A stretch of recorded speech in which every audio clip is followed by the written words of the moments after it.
প্রিয় দর্শক মণ্ডলী, আপনাদেরকে স্বাগতম জানাচ্ছি আইনি কথার ১০ম পর্বে। আশা করছি আপনারা যে যেখানে আছেন সবাই সুস্থ আছেন, ভালো আছেন। আজকে আমাদের আইনি কথার এই পর্বে আমরা আলোচনা করব, আপনি যদি একটি বিজনেস বাই অথবা সেল করতে চান। আমি পর্বটি শুরু করার আগেই একটি বিষয় আপনাদের কাছে পরিষ্কার করে বলতে চাই। আমাদের এই আইনি কথায় যে বিভিন্ন বিষয়ে আমরা আলোচনা করি, এটা কিন্তু শুধুমাত্রই তথ্যভিত্তিক। এটাকে কোনোভাবেই আইনের উপদেশ অথবা অ্যাডভাইস হিসাবে গ্রহণ করা যাবে না। আপনাদের সিচুয়েশন অনুযায়ী যদি কোনো স্পেসিফিক অ্যাডভাইস প্রয়োজন হয়, অথবা কোনো ল ফার্মের বা কোনো লয়ারের সাজেশন অথবা সার্ভিসের প্রয়োজন হয়, আমাদের অফিসে যোগাযোগ করতে পারেন। আমাদের অফিস ফোন নাম্বার হচ্ছে 6473417877। আবারও বলছি 6473417877। আপনারা অবশ্যই ইমেলও করতে পারেন। আমাদের ইমেল অ্যাড্রেস হচ্ছে omar@ojahidlaw.ca, omar@ojahidlaw.ca। আপনারা আমাদের ওয়েবসাইটও ভিজিট করতে পারেন, ojahidlaw.ca। এবারে আসুন আমাদের আজকের আইনি কথার পর্বে। প্রায়শই আমি এই কথাটা বলে থাকি এবং বিভিন্ন সময় বলে থাকি যে আমাদের বাঙালি কমিউনিটির যে মানুষজন রয়েছেন আমাদের কমিউনিটিতে, আমরা ম্যাক্সিমাম মানুষই হচ্ছি জব কেন্দ্রিক। আমাদের নিজেদের যদি এখানে উপস্থিতি বা প্রেজেন্সটা আরো স্ট্রং করতে হয়, আমাদের যদি পলিটিক্যালি অ্যাক্টিভ হতে হয়, আমাদের অনেক বেশি করে বিজনেসে জড়াতে হবে। এই কথাটা আমি মাঝে মাঝেই বলি এবং আমি মনে করি আমাদের যারা কমিউনিটির মানুষজন রয়েছেন তাদের ভিতরে অনেকেরই এন্টারপ্রেনারশিপ স্কিল রয়েছে এবং তারা চাইলেই একটু সময় দিলে, একটু রিস্ক নিয়ে সামনে এগোলে তারা একটি বিজনেস ক্রয় করতে পারে অথবা একটি বিজনেস রান করতে পারে এবং নিজের একটি স্বাধীন জীবনযাপন নিশ্চিত করতে পারে। আজকে আমরা আলোচনা করব, আপনি যদি একটি বিজনেস ক্রয় করতে চান অথবা বিক্রয় করতে চান, আইনি পার্সপেক্টিভ থেকে আপনার কি কি বিষয় আলোচনা করতে হয় বা কি কি বিষয় বিবেচনা করতে হয়। আপনারা সবাই জানেন, যারা একটি বিজনেস ক্রয় করতে চান অবশ্যই আপনাদের কিছু ডিউ ডিলিজেন্স প্রথমেই করতে হয়। একটি হচ্ছে যে এই বিজনেসের বাই সেল কেমন। যেমন ধরেন, আমি যদি আজকে একটি ফ্র্যাঞ্চাইজ কিনতে চাই অথবা আমি যদি আজকে একটা ট্যুরিজম স্টোর কিনতে চাই, আজকে যদি আমি একটি ফুড শপ কিনতে চাই বা ফাস্ট ফুডের দোকান কিনতে চাই, আজকে যদি আমি একটা শর্মা হাউস কিনতে চাই বা যে কোনো ধরনের স্মল বিজনেসই যদি আমি কিনতে চাই না কেন, তাহলে প্রথমেই আমাদের কিছু ডিউ ডিলিজেন্স সম্পন্ন করতে হয়। সেই ডিউ ডিলিজেন্স গুলো কি কি? একটি হচ্ছে যে এই বিজনেসের প্রতি ইয়ারলি রেভিনিউ কেমন, প্রতি মাসের ইনকাম জেনারেশন কেমন, আমার কস্ট কনসিকুয়েন্সেস কি, এই জিনিসগুলো বিবেচনা করে দেন একটা মানুষ ডিসিশন নেয় যে আমি একটি প্রপার্টি কিনবো অথবা আমি একটি বিজনেস কিনবো নাকি কিনবো না। যখন আপনি ডিসিশন নিলেন যে আমি এই বিজনেসটি কিনতে চাই, তখনই কতগুলো বিষয় আপনাদের এখানে কনসিডারেশনে নিতে হয়, যেগুলো আমাদের লিগ্যাল এবং ট্যাক্স পারপাসে খুব ইম্পর্টেন্ট। বিশেষ করে আপনি যখন একটি বিজনেস কিনবেন, সেই বিজনেস ডিলটা আপনি কিভাবে স্ট্রাকচার করবেন সেটা খুবই গুরুত্বপূর্ণ। কারণ আপনি এখানে বিজনেসটা কিনতে পারেন দুই ভাবে, একটি হচ্ছে অ্যাসেট পারচেজ আর একটি হচ্ছে শেয়ার পারচেজ। আমি বেসিক যে উদাহরণ, মানে বেসিক যে ডিফারেন্স এই দুটোর মধ্যে, একটি হচ্ছে যে আমি যদি একটি কোম্পানি কিনতে চাই, তাহলে আমি ওই শেয়ার কিনে নিলাম ওই কোম্পানির, এবং শেয়ার কিনে নেওয়ার সাথে সাথে অটোমেটিক্যালি ওই শেয়ারের অধীনে বা ওই কোম্পানির যতগুলো অ্যাসেট রয়েছে এগুলোর মালিক হয়ে গেলাম আমি। বিকজ আমি তখন শুধুমাত্র শেয়ারগুলো কিনে নিলাম এবং ওই শেয়ার কেনার মাধ্যমে আমি কোম্পানির 100% ওনার হয়ে গেলাম এবং ওই কোম্পানির যত সব প্রপার্টি অ্যাসেট হোল্ড করে আমি অটোমেটিক্যালি সেগুলোর ওনার হয়ে গেলাম। মূলত শেয়ার পারচেজের ক্ষেত্রে একটি কোম্পানির যেসব প্রপার্টি রয়েছে, যেসব অ্যাসেট রয়েছে, এগুলোর ভ্যালুয়েশন করেই একটি শেয়ারের দাম নির্ধারণ করা হয়। আর আমি যদি সিদ্ধান্ত নেই যে আমি আসলে শেয়ার কিনতে চাই না, আমি কিনতে চাই শুধুমাত্র স্পেসিফিক অ্যাসেট, যেমন ধরেন আমি একটা রেস্টুরেন্ট কিনতে যাচ্ছি, বর্তমানে XYZ নামে হয়তো একটা রেস্টুরেন্ট চলছে একটি কর্পোরেশনের নামে, আমি হয়তো XYZ এর নামে ওই রেস্টুরেন্ট ওইখানে চালাতে চাচ্ছি না, বরং আমি শুধু প্লেসটা, লোকেশনটা নিতে চাচ্ছি, আমি ওদের অ্যাসেট, চেয়ার, টেবিল, অন্যান্য যেসব জিনিসপত্র রয়েছে, ইনভেন্টরি রয়েছে, আমি সেগুলো নিতে চাচ্ছি, এবং তারপরে আমি হয়তো নিজের মতো করে আরেকটি রেস্টুরেন্ট খুলতে চাচ্ছি। সেই ক্ষেত্রে কিন্তু আমার কর্পোরেশনের শেয়ার কেনার কোনো প্রয়োজন নাই, শুধুমাত্র অ্যাসেট কেনার জন্যই যথেষ্ট। কারণ আমার ওই কর্পোরেশনের গুইডউইলেরও দরকার নেই, আমার ওই কর্পোরেশনের নামেরও দরকার নেই, আমার ওই কর্পোরেশনের লায়াবিলিটিস নেওয়ারও কোনো দরকার নেই। এবারে আসি, আপনি যখনই কোনো প্রপার্টি কিনতে যাবেন, বিশেষ করে অ্যাসেট, যে বিষয়গুলো আপনাদের কনসিডারেশনে একে একে প্রথমে নিতে হবে সেটি হচ্ছে যে আপনি যে বিজনেসটা কিনছেন সেটা কি শুধু ল্যান্ড কিনছেন, নাকি আপনি শুধুমাত্র অ্যাসেট কিনছেন। ইন আদার ওয়ার্ডস, আপনি কি এখানে কোনো ইনভেন্টরি অথবা চেয়ার, টেবিল বা অন্যান্য জিনিসপত্র রয়েছে, অথবা শুধুমাত্র লোকেশনের যে লোকেশনটা রয়েছে সেখানে একটি লিজ এগ্রিমেন্ট রয়েছে, আপনি ওই লিজ এগ্রিমেন্টটা অ্যাসাইন করে নিলেন, এই জিনিসগুলো কিনছেন, নাকি আপনি পুরো ব্যবসাটা কিনে নিচ্ছেন, আপনি শুধুমাত্র রান করতে চাচ্ছেন, অথবা আপনি আরো বেটার করতে চাচ্ছেন। আপনি যখনই শেয়ার অথবা অ্যাসেট কিনতে চান, সেক্ষেত্রে সাধারণত যারা পারচেজার তারা সাধারণত অ্যাসেট পারচেজ করতে চায়, তারা শেয়ার পারচেজ করতে চায় না। তার কারণ হচ্ছে যে শেয়ারে কতগুলো লায়াবিলিটিস থাকে, এবং সবচেয়ে যেটা বড় সমস্যা শেয়ার পারচেজে সেটি হচ্ছে যে আমরা এখনো জানি না যে এই কোম্পানি থেকে কোনো আনরেজিস্টার্ড কোনো লোন নেওয়া হয়েছে কিনা, কোনো ডেট নেওয়া হয়েছে কিনা। যদিও যে সেলার থাকে, শেয়ার হোল্ডার, সে একটা রেসপন্সিবিলিটি থাকে তার, সে একটা ডিসক্লোজার দিতে হয় তার, এবং সে একটা স্ট্যাটিউটরি ডিক্লারেশন দেয় যে কোনো কারণে আফটার দ্য শেয়ার ট্রান্সফার যদি প্রিভিয়াস কোনো আনডিসক্লোজড লোন বা এই ধরনের কোনো কিছু আইডেন্টিফাইড হয় বা কোনো ক্লেম আসে, সেক্ষেত্রে ভেন্ডর রাজি থাকবে। কিন্তু সত্যি কথা বলতে যেটা হয় যে ভেন্ডর, যেহেতু আমাদের এগুলো স্মল বিজনেস, ভেন্ডর একবার সেল করে দিয়ে চলে গেলে তাকে খুঁজে পাওয়া খুব দুষ্কর হয়ে দাঁড়ায়। যার কারণে শেয়ার পারচেজ করার ক্ষেত্রে সবচেয়ে বড় এক্সপোজার যেটা, সেটি হচ্ছে যে আপনি ওই কোম্পানির সকল দায় দায়িত্ব আপনার ঘাড়ে নিয়ে নিলেন।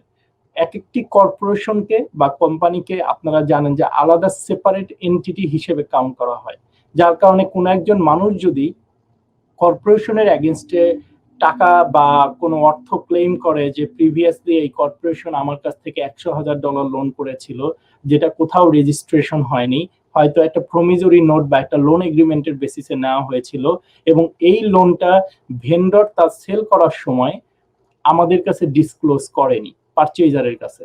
কিন্তু ডিসক্লোজ না করলেও স্টিল আপনি কোম্পানির নিউ ওনার হিসেবে আপনি রেসপন্সিবল হবেন ওই 100,000 পে করার জন্য, unless there is an guarantee clause, যে ক্ষেত্রে হয়তো বা আপনি বলতে পারেন যে তুমি সেলারের এগেইনস্টে যাও গ্যারান্টি এনফোর্সমেন্ট করার জন্য, সেটা ভিন্ন কথা। কিন্তু এটাই হচ্ছে শেয়ার পারচেজের সবচেয়ে নেগেটিভ সাইড। অন্যদিকে শেয়ার পারচেজ যে ভেন্ডর, সে সবসময় শেয়ার সেল করে বের হয়ে যেতে চায়। তার মূলত সুবিধা হচ্ছে দুটো, একটি হচ্ছে যে সে ক্যাপিটাল গেইন এক্সিমশন পায়, যতদূর আমার মনে পড়ে 800,000 পর্যন্ত ক্যাপিটাল গেইন এক্সিমশন রয়েছে। সো সেলারের দিক থেকে সুবিধা হচ্ছে সে যদি একবার শেয়ার সেল করে বের হয়ে যায় তাহলে তার আর কোনো রেসপন্সিবিলিটি রইল না, কোম্পানির বিষয়ে তার কোনো মাথা ব্যথাও রইল না, সে আস্তে এখান থেকে সবকিছু ছেড়ে দিয়ে চলে গেল। কিন্তু পারচেজারের ক্ষেত্রে যেটা হয়, সে পুরো রেসপন্সিবিলিটি তখন নিয়ে নেয়। তারপরও শেয়ার বা অ্যাসেট পারচেজ যেটাই হোক না কেন, আপনাদের লয়ার হিসেবে আমরা যখন নিযুক্ত হই, আমাদের কতগুলো স্পেসিফিক সার্চ করার প্রয়োজন হয়। প্রথম যে জিনিসটা আমাদেরকে অবশ্যই মাথায় রাখতে হয় সেটি হচ্ছে যে এখানে কোনো লিজ এগ্রিমেন্ট রয়েছে কিনা। যদি লিজ এগ্রিমেন্ট থাকে তাহলে সেই লিজ এগ্রিমেন্টস এর টার্মস গুলো কি কি। আমরা প্রায় যখন কেউ আমাদের কাছে, বিশেষ করে ফ্রাঞ্চাইজ অথবা কোনো এই ধরনের লিস্ট প্রেমিসে যারা ফুড শপ বা অন্যান্য রেস্টুরেন্ট বা অন্য যে কোনো কিছুই চালাক না কেন, প্রথমেই আমাদের কাছে যে বিষয়টা নিয়ে আসে সবাই আমাদের ক্লায়েন্টরা, সেটি হচ্ছে যে ভাই লিজ এগ্রিমেন্টটা আমি রিভিউ করতে চাই। লিজ এগ্রিমেন্টে আমার কি কি বলা আছে, এখানে আমার কতখানি টার্ম দেওয়া আছে, এখানে টিএমআই কি ইনক্লুডেড না এক্সক্লুডেড, এইচএসটি কি ইনক্লুডেড না এক্সক্লুডেড। আপনি যখন লিজ নেবেন তখন লিজটাকে লিজ রেন্ট অ্যামাউন্টটা কিন্তু দুই ভাগে ভাগ করা হয়, একটি হচ্ছে বেসিক রেন্ট অ্যামাউন্ট, আরেকটি হচ্ছে gross rent amount. Basic rent যেটা হচ্ছে শুধুমাত্র প্রেমিস যেটুকু আপনি ইউজ করবেন ওইটুকুর ভাড়া, যেটা ল্যান্ডলর্ড পাবে। আর একটা আছে গ্রোস রেন্ট, যেটার মানে হচ্ছে যে basic rent plus TMI. TMI তে কি হয়? Tax, maintenance, insurance. ট্যাক্স মানে হচ্ছে প্রপার্টি ট্যাক্স, যেটা কমার্শিয়াল টেনান্সির ক্ষেত্রে অবশ্যই যে টেনান্ট থাকে সাধারণত তার দিতে হয়। মেইনটেনেন্স হচ্ছে যে আপনি যখন একটা প্রপার্টি ভাড়া নিবেন, লিজ নিবেন, সেই ক্ষেত্রে যে প্রপার্টিটা মেইনটেইন করার ক্ষেত্রে যদি কোনো এক্সট্রা কস্টিং আসে, সেই ক্ষেত্রে ল্যান্ডলর্ড একটা এস্টিমেটেড কস্ট ধরে, যে ধরেন প্রতি মাসে $200 ইয়ারলি $2400, বা প্রতি মাসে $100 ইয়ারলি $1200।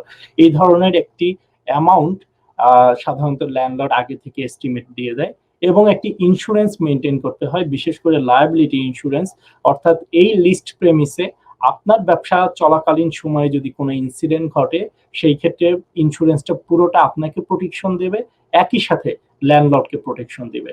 অর্থাৎ আপনার প্রেমিসে কোনো ঘটনা ঘটার জন্য যদি কোনো কিছু হয়, সেটার জন্য কোনোভাবেই ল্যান্ডলর্ডকে রেসপন্সিবল করা যাবে না। আমরা অন্য কোনো পর্বে আমরা একটি পর্বই করব শুধুমাত্র কমার্শিয়াল টেনান্সি এবং রেসিডেন্সিয়াল টেনান্সি নিয়ে, কারণ আমাদের কাছে এই জিনিসগুলো প্রায়ই আসে, বিশেষ করে রিভিউ করার জন্য। আমি এখানে একটি বিষয় ফাঁকে বলে রাখতে চাই, অনেক মানুষজন লয়ার কস্ট এড়ানোর জন্য অনেক সময়ই কোনো কমার্শিয়াল লিজ এগ্রিমেন্ট ঠিকভাবে রিভিউ না করেই, ক্লজ গুলো ঠিকভাবে অর্থ না বুঝেই সাইন করে দেয়। সাইন করে দেওয়ার পরে যখন সব সাইন টাইন করা শেষ, কোনো একটা ডিসপিউট দেখা দেয়, তখন সেই মানুষটা আমাদের কাছে আসে। আসার পরে যখন আমি বলি যে আপনার তো এটা লিজ এগ্রিমেন্ট এভাবে বলা আছে, তখন সে বলে যে না, আমি তো এটা জানতাম না।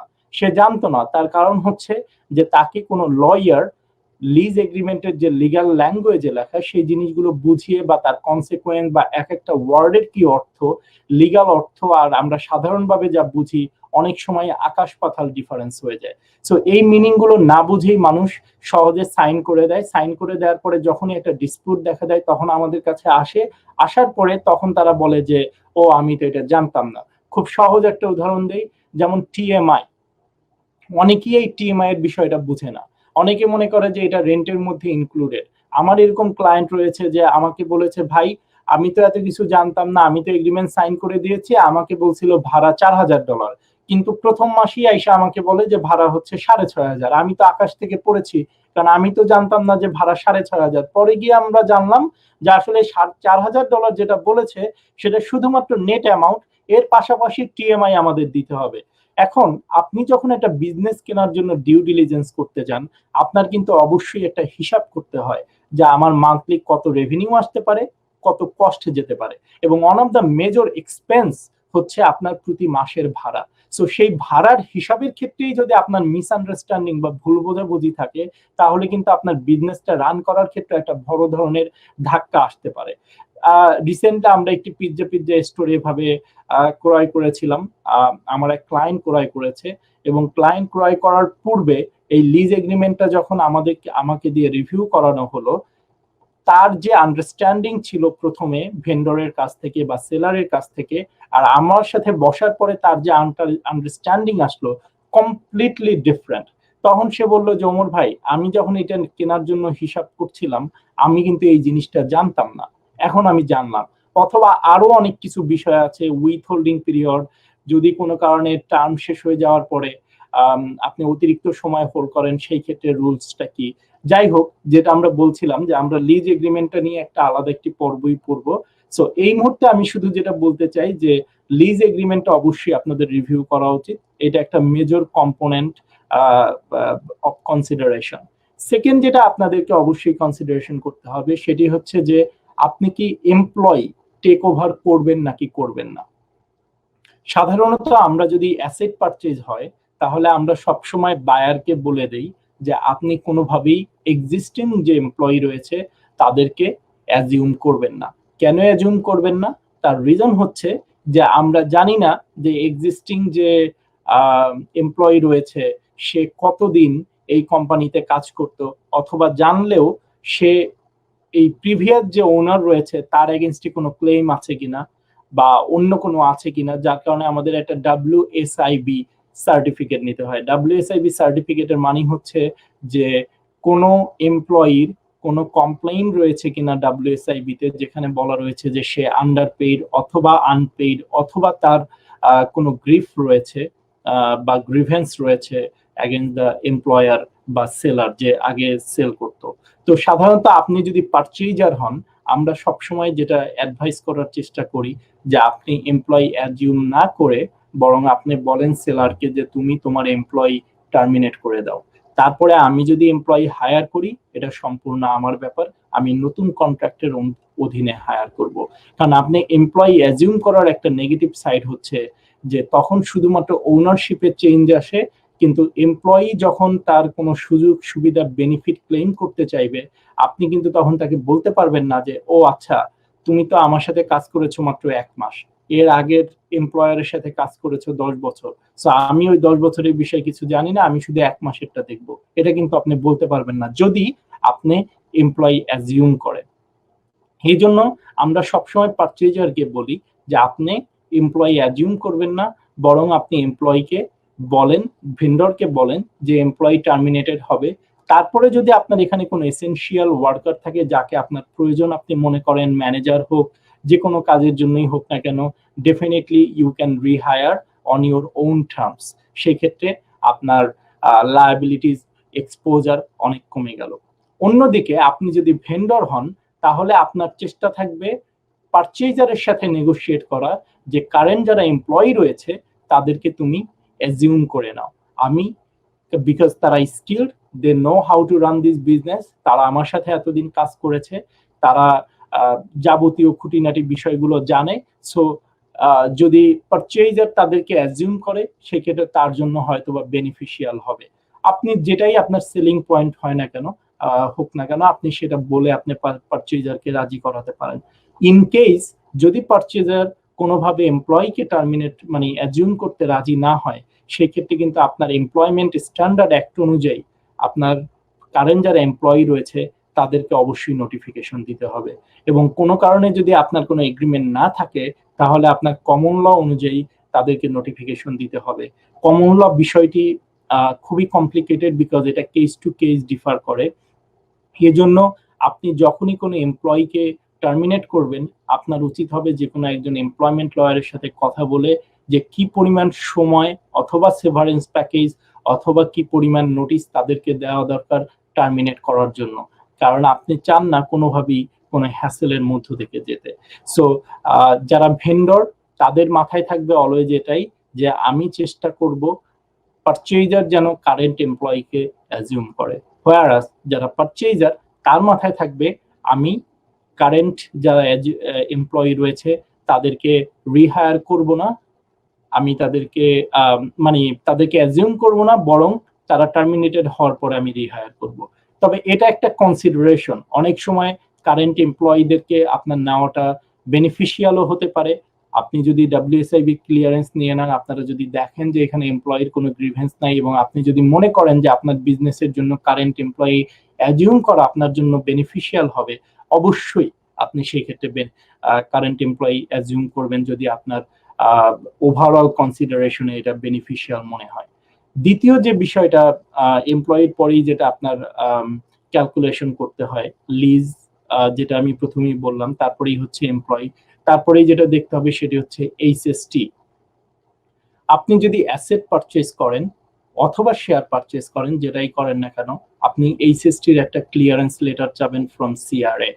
বিকজ আপনি জানেন না যে ভেন্ডর সে গভর্নমেন্টের কাছে ঠিকভাবে এইচএসটি ক্লিয়ার করেছে কিনা।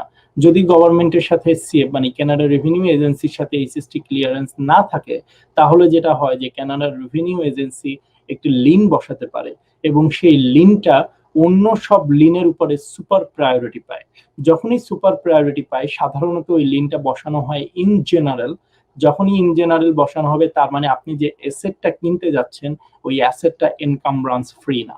তো আপনার চেষ্টা থাকবে যখন পারচেজার হিসাবে আপনি কোনো অ্যাসেট অথবা কোনো শেয়ার পারচেজ করবেন, অবশ্যই একটি এইচএসটি ক্লিয়ারেন্স সার্টিফিকেট নেওয়ার জন্য। অন্যদিকে ভেন্ডর যে, তার বক্তব্য থাকবে যে যদি এই বেস্ট পলিসি হচ্ছে এইচএসটি সিআর কে পে করে দেওয়া।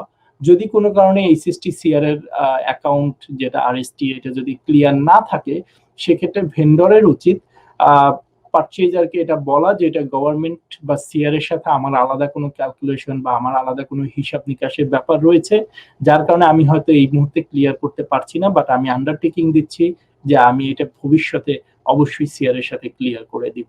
এখন এটা আবার দুই পার্টি নেগোসিয়েশনের মধ্যে পড়বে যে কে কিভাবে এই জিনিসটা ডিল করে।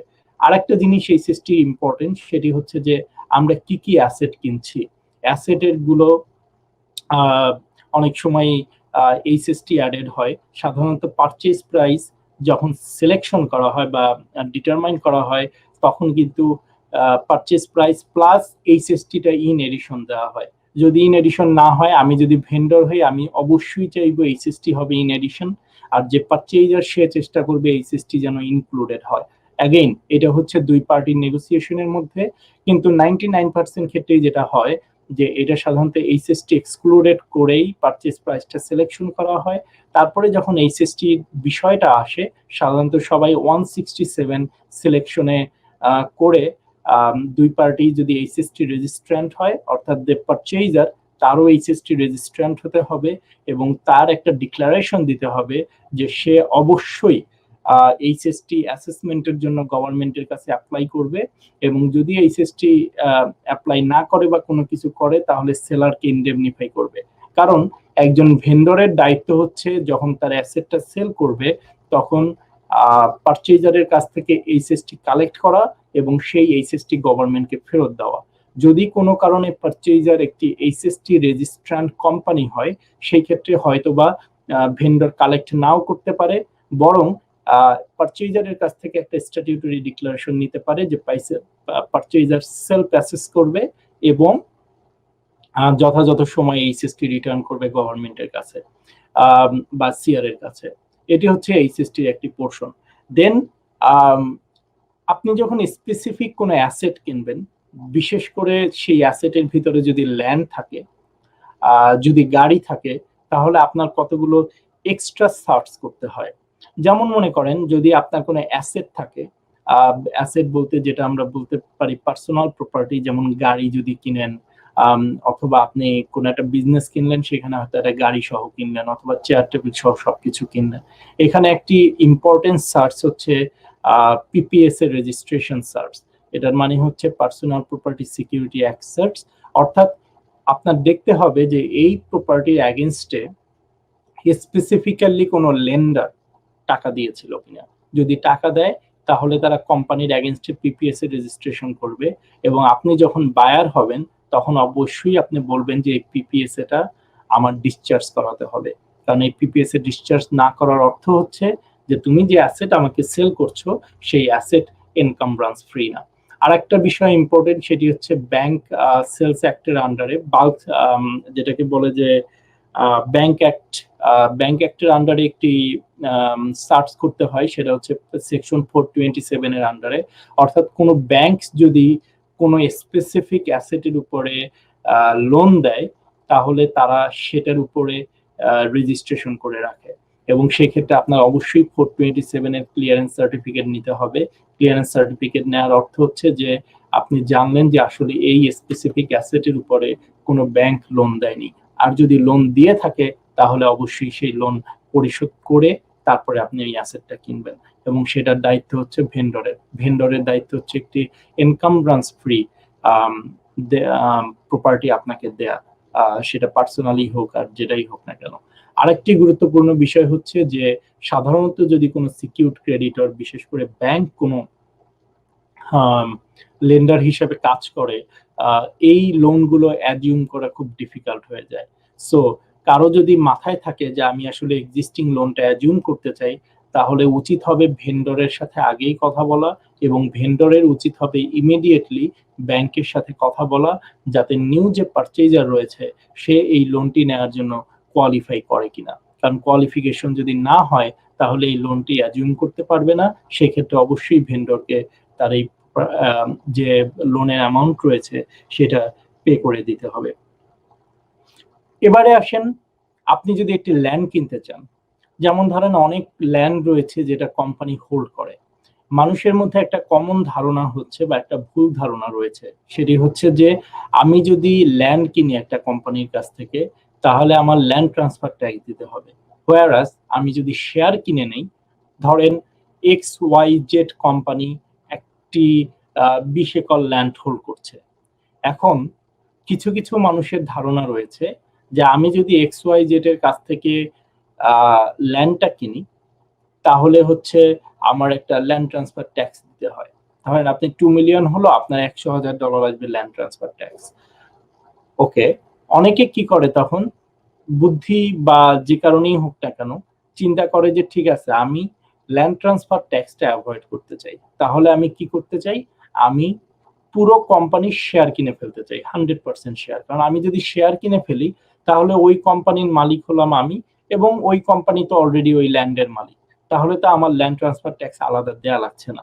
কিন্তু আসলে এই ধারণাটা ভুল। আমাদের কাছে মাঝে মাঝে অনেক ক্লায়েন্ট আসে যারা এসে বলে যে ওমর ভাই, আমি ল্যান্ড কিনতে চাই না, আমি শুধু শেয়ার কিনতে চাই, শেয়ার পারচেজ করতে চাই, তার কারণ হচ্ছে আমি ল্যান্ড ট্রান্সফার ট্যাক্স দিতে চাই না, আমি এটা অ্যাভয়েড করতে চাই।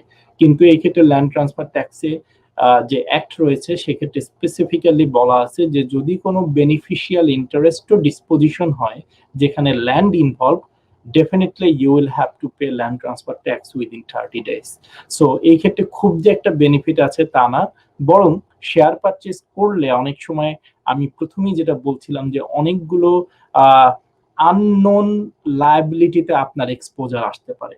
বিশেষ করে যে ডেটস রয়েছে আপনি হয়তো জানতে নাও পারেন। প্লাস ওই কোম্পানির এগেইনস্টে ফিউচারে কোনো ক্লেম আসবে কিনা আপনি হয়তো সেটা জানতে নাও পারেন। সেই জিনিসগুলো আপনার তখন ফিউচারে ডিল করা লাগতে পারে। এরপরে আপনি যখন দেখবেন যে কারো কাছ থেকে ল্যান্ড কিনবেন, অবশ্যই দেখতে হবে যে ওই কোম্পানির এগেইনস্টে কোনো এক্সিকিউশন রয়েছে কিনা। এক্সিকিউশন মানে হচ্ছে যে ওই কোম্পানির এগেইনস্টে কেউ মামলা করেছিল, সেই মামলায় সে জিতেছে এবং সে তখন জাজমেন্ট ক্রেডিটর হয়ে যায়, প্লেইনটিফ যে, এবং ডিপেন্ডেন্ট অর্থাৎ দ্য কোম্পানি হয়ে যায় তখন জাজমেন্ট ডেটর। তার মানে হচ্ছে সে তখন ঋণী। তো ক্রেডিটর তখন প্রপার্টির এগেইনস্টে অথবা ওই কোম্পানির এগেইনস্টে একটি এক্সিকিউশন বসিয়ে রাখে, যেটাকে আমরা রিট বলি। এই রিট বসিয়ে রাখার ফলে আপনার কেউ ওই রিটের টাকা পে না করে আপনি ওই প্রপার্টি সেল করতে পারবেন না। সেই ক্ষেত্রে ভেন্ডরের, পারচেজারের উচিত অবশ্যই রিট ক্লিয়ারেন্স সার্টিফিকেট নেওয়া যে এই প্রপার্টিতে কোনো লিটিগেশন অথবা কোনো জাজমেন্ট নেই। একই সাথে আপনার ক্লিয়ারেন্স নিতে হবে যে এক্সিস্টিং কোনো মর্টগেজ এই প্রপার্টির এগেইনস্টে রয়েছে কিনা। যদি এক্সিস্টিং মর্টগেজ থাকে সেটাকে আপনি অ্যাজিউম করবেন, অথবা আপনি এটা কি ভেন্ডর পে আউট করে দিবে এবং আপনি নিউ মর্টগেজ নেবেন, সেটা একান্তই বিজনেস ডিসিশন। যদি কোনো কারণে অ্যাজিউম করেন, অবশ্যই আপনার যে এক্সিস্টিং লেন্ডার রয়েছে তার সাথে আপনাদের যোগাযোগ করতে হবে। সেটা ক্রেডিটর যোগাযোগ, মানে সেটা ভেন্ডর যোগাযোগ করিয়ে দিতে পারে, অথবা আপনারা নিজে থেকে গিয়ে যোগাযোগ করতে পারেন, কারণ আপনার দেখতে হবে যে আপনি ওইখানে কোয়ালিফাই করেন কিনা। কিছু কিছু বিজনেস কেনার ক্ষেত্রে আপনার মাথায় রাখতে হবে যে থার্ড পার্টির কনসেন্ট প্রয়োজন হয়। যেমন ধরেন আপনি যদি একটা গ্যাস স্টেশন কিনতে চান, সেই ক্ষেত্রে এক্সিস্টিং যে অয়েল কোম্পানি রয়েছে যারা সাপ্লায়ার, তাদের সাধারণত রাইট অফ ফার্স্ট রিফিউজাল থাকে। এর অর্থ হচ্ছে যে অথবা আপনি যদি একটা টিম হর্টন কিনতে চান, অথবা আপনি যদি একটা পিৎজা কিনতে চান, আপনি যদি একটা ফ্রাঞ্চাইজ যে কোনো প্রতিষ্ঠান কিনতে চান, ওদের সাধারণত এটি রাইট অফ ফার্স্ট রিফিউজাল থাকে। এটার মানে হচ্ছে যে আমি আজকে সেলার, আমি আজকে গ্যাস স্টেশন, একটা এসও গ্যাস স্টেশন সেল করতে চাই। যদি এসও গ্যাস স্টেশন আমি সেল করতে চাই, সেই ক্ষেত্রে আমার প্রথম এসওর যে কোম্পানি রয়েছে তাদেরকে একটা চিঠি দিতে হবে যে আমি আমার এই গ্যাস স্টেশনটা সেল করতে চাই, and this is the sale price, অথবা this is the fair market value. এটা বলার পরে তখন আপনাকে এসো একটা লেটার দিবে যে yes, we get your notice and we are not interested to purchase this property. তখন কি হলো যে আপনি ফার্স্ট যে অপশনটা ছিল বিইং নোটিফাইড, যেটা এসওর ছিল, সেটা ফুলফিল হলো এবং আপনি সেই থার্ড পার্টির কনসেন্ট নিয়ে দেন আপনি অন্য কোনো থার্ড পার্টির কাছে এটা বিক্রি করতে পারবেন। সো কিছু কিছু বিজনেসের ক্ষেত্রে এরকম থার্ড পার্টি কনসেন্টটা খুবই ইম্পর্টেন্ট, অনেকেই এটা ওভারলুক করে। একই জিনিস আমরা অনেক সময় অ্যাসাইনমেন্ট পারচেজের ক্ষেত্রে দেখতে পাই যে দুই পার্টি আগে থেকেই সবকিছু করে ফেললো, কিন্তু তারা খোঁজই নেয়নি যে ল্যান্ডলর্ড তার যে লিজ এগ্রিমেন্ট রয়েছে সেটা আসলেই অ্যাসাইনমেন্ট করতে রেডি কিনা। কারণ রিটেন কনসেন্ট ছাড়া ল্যান্ডলর্ডের আপনি কোনো এগ্রিমেন্ট অ্যাসাইন করতে পারবেন না। অথবা যদি কোনো বিল্ডার ডিল হয়, বিল্ডারের কনসেন্ট ছাড়া আপনি কোনো প্রপার্টি অ্যাসাইন করতে পারবেন না। তো এই জিনিসগুলো শুরু করার আগেই আপনার খোঁজ নিয়ে জানতে হবে যে কোনো থার্ড পার্টি কনসেন্ট রিকোয়ার্ড কিনা, সেই থার্ড পার্টির কাছ থেকে অবশ্যই কনফার্মেশন নিতে হবে। আরেকটি খুব গুরুত্বপূর্ণ বিষয় হচ্ছে জোনিং ভেরিফিকেশন অথবা পারমিটেড ইউজ। এখন আপনি হয়তো একটা প্রপার্টি, ধরেন রিসেন্টলি আমাদের এক ক্লায়েন্ট এসেছে যে তারা একটি প্লাজার ভিতরে একটি স্পেস ভাড়া নিতে চায় এবং তারা ওখানে গ্রোসারি স্টোর করবে। তো তাদের অবশ্যই জোনিং ভেরিফিকেশনের জন্য তারা আমাদের কাছে এসেছিল যে তারা জানতে চায় যে সিটির দিক থেকে এখানে কোনো ধরনের কোনো প্রহিবিশন রয়েছে কিনা, কোনো নিষেধাজ্ঞা আছে কিনা যে আমি এই ইউজ করতে পারমিটেড না। সো আপনি যে পারপাজেই কোনো একটা প্রপার্টি, লিজ প্রপার্টি হোক বা যেটাই নিতে চান না কেন, আপনার অবশ্যই জোনিং ভেরিফিকেশনটা কনফার্মেশন নিতে হবে, সিটির সাথে যোগাযোগ করতে হবে, অথবা আপনি আর্কিটেক্ট অথবা লয়ারের সাথে যোগাযোগ করতে পারেন, যারা একটা ফিজের বিনিময়ে আপনাকে এই জোনিং ভেরিফিকেশনটা কনফার্ম করবে যে এই সার্টেন যে ল্যান্ড বা এই সার্টেন যে প্রেমিস রয়েছে সেটি যে উদ্দেশ্যে আপনি এটা ইউজ করতে চাচ্ছেন সেটা পারমিটেড ইউজ কিনা। দেন আরেকটা খুবই গুরুত্বপূর্ণ বিষয়, আপনি যখন কোনো অ্যাসেট বা শেয়ার বাই সেল করতে চান সেটি হচ্ছে যে ভেন্ডর রেসিডেন্ট নাকি নন রেসিডেন্ট। ভেন্ডর যদি নন রেসিডেন্ট হয় তাহলে ট্যাক্স পারপাজে তাহলে আপনার অবশ্যই সিআর এর কাছ থেকে একটি ক্লিয়ারেন্স লেটার নিতে হবে, অথবা 25% থেকে 50% পর্যন্ত depending on the case to case hold back করতে হবে অফ দ্য পারচেজ প্রাইস। এটা কিন্তু কোনোভাবেই জিনিসটা এরকম না যে আমি 1 মিলিয়ন থেকে একটা প্রপার্টি কিনলাম, এক্সিস্টিং মর্গেজ আছে $800,000, $800,000 পে করে দেওয়ার পরে যে বাকি $200,000 থাকলো সেটার 25% আমি হোল্ড ব্যাক করলাম। জিনিসটা এরকম না, পুরো পারচেজ প্রাইসের 25% অথবা 50% হোল্ড ব্যাক করতে হবে। সো যখনই আপনি কোনো বিজনেস পারচেজ করতে যান, সেটা অ্যাসেট হোক, সেটা শেয়ার হোক, সেটা ল্যান্ড হোক, আপনার অবশ্যই খোঁজ নিয়ে জানতে হবে যে যে ভেন্ডর রয়েছে সে কেনেডিয়ান অথবা নন রেসিডেন্ট কিনা। যদি নন রেসিডেন্ট হন, নন কেনেডিয়ান হয় বা পিয়ার হোল্ডার যদি না হয় তাহলে আপনার 25% বা 50% হোল্ড ব্যাক করতে হবে। এটা লয়ারের সাথে তখন কথা বলতে হবে।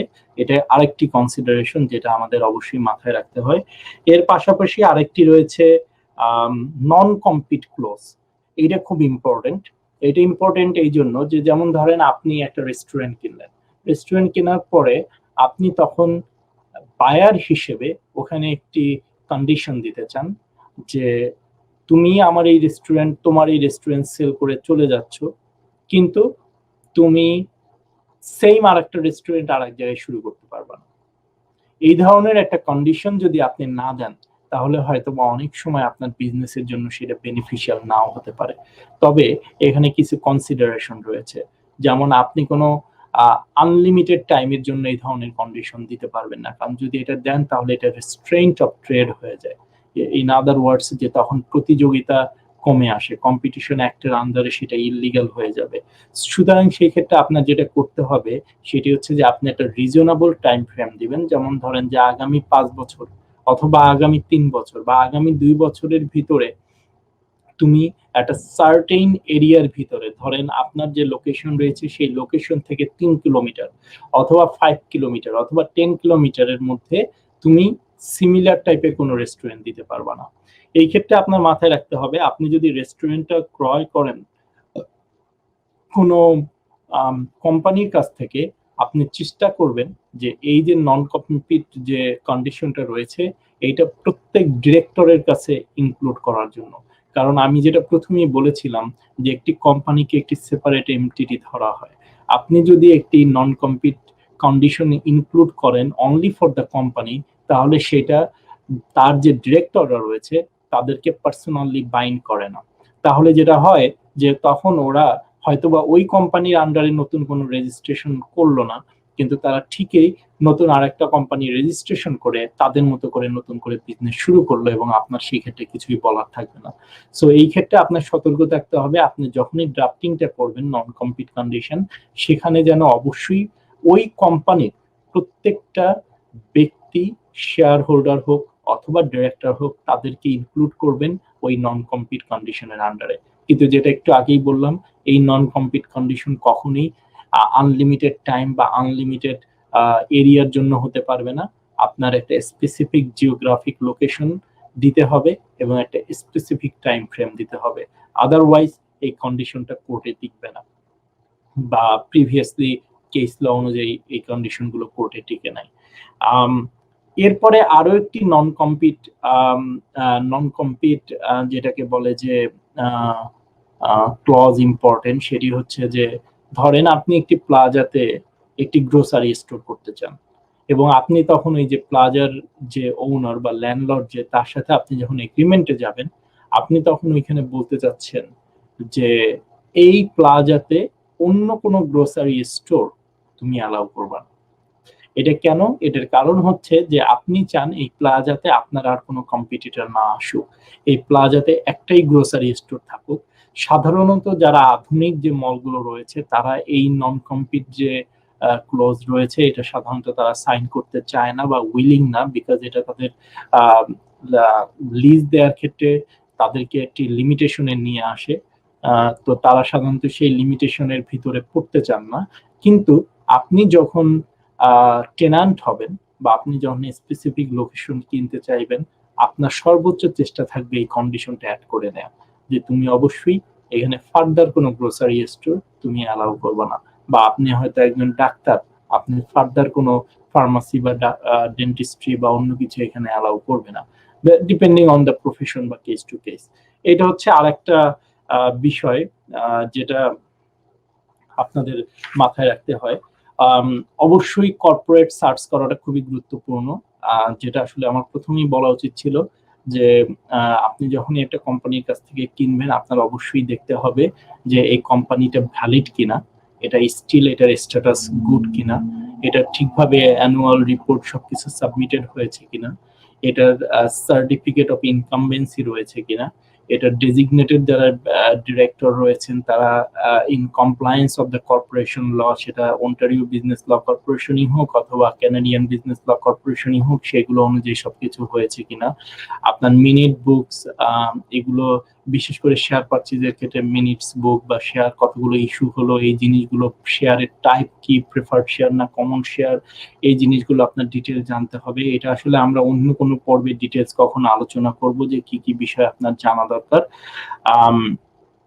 আরেকটি বিষয় আমাদের কমিউনিটিতে প্রায়ই আসে, যেটা আমাদের কাছে সেটা হচ্ছে যে ফরেন ইনভেস্টর, অর্থাৎ যে ভাই আমি একটা বিজনেস কিনতে চাচ্ছি কিন্তু বাংলাদেশ থেকে একজন মানুষ কিছু টাকা এখানে ইনভেস্ট করতে চাচ্ছে, সেই ক্ষেত্রে আইনটা কি?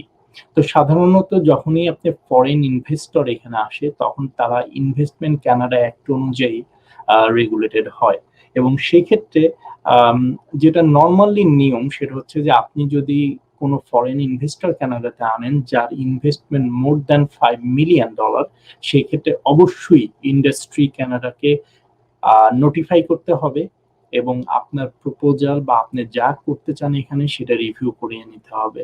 প্লাস এখানে মানি লন্ডারিং এর অনেক লেজিসলেশনে ইনভলভ, যে আপনি কিভাবে টাকাটা আনবেন বা কিভাবে এটা ইনভেস্ট করবেন।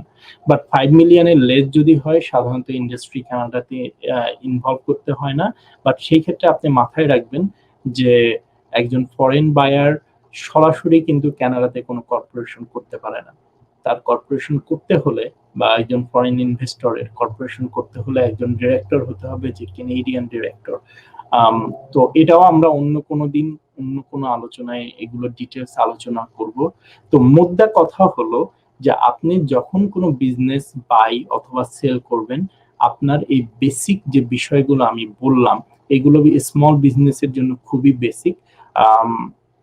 এই জিনিসগুলো আপনাদের ডিউ ডিলিজেন্স করে দেন আপনারা সিদ্ধান্ত নেবেন যে আপনারা একটি বিজনেস পারচেজ করবেন নাকি করবেন না। এইগুলো লয়ারেরই দায়িত্ব বেশিরভাগ সময়, যার কারণে আপনার একজন লয়ার এখানে হায়ার করতে হয়।